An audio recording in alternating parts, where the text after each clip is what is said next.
Cameron, this is a personal visit for the Prince.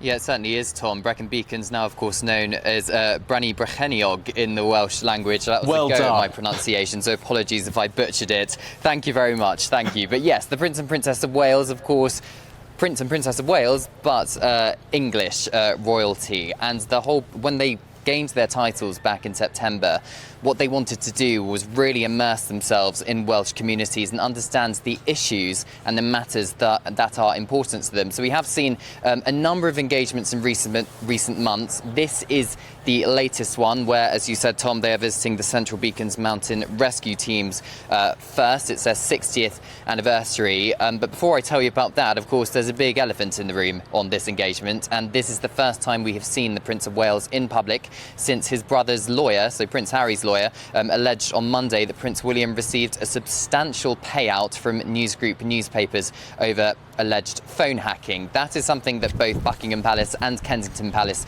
are not commenting on. It is reportedly, allegedly, a secret deal that was done between the two camps.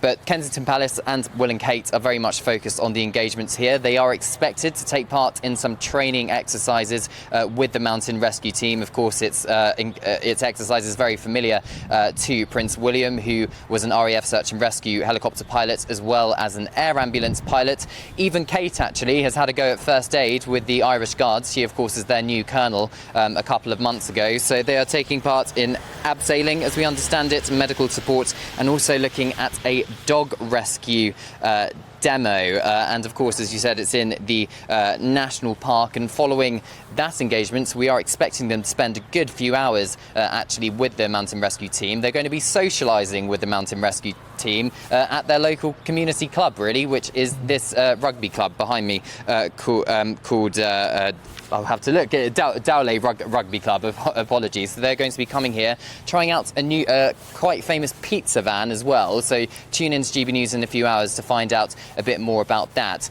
It's a 2-day engagement here in Wales, and there was speculation that they would be staying in King Charles's Carmarthenshire home. From my understanding, that's not happening. They're actually just staying in a local B&B around the corner. So they really are truly immersing themselves in Welsh communities here.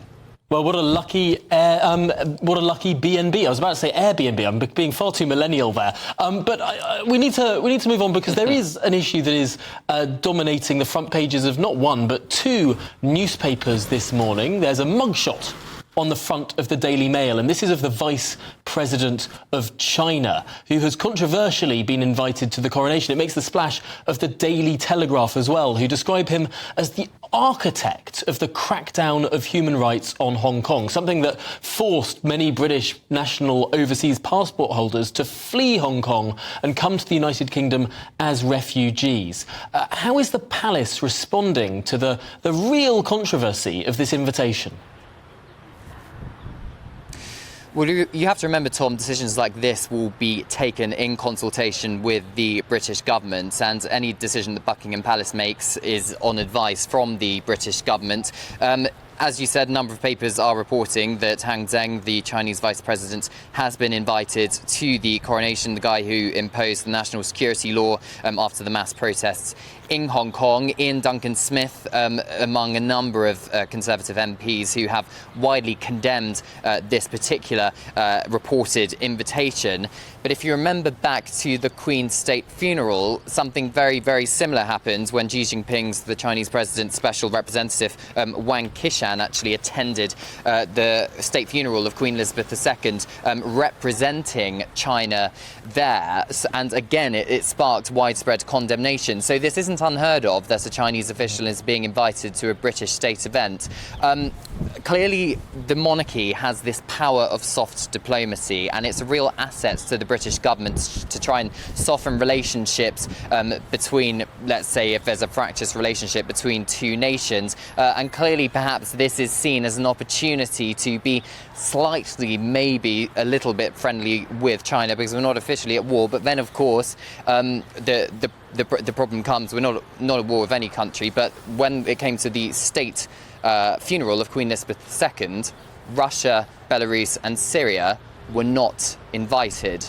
And we have not heard anything yet on those particular countries being invited or indeed not invited to the coronation. So we'll have to wait and see exactly what Buckingham Palace or indeed the British government say on that particular issue.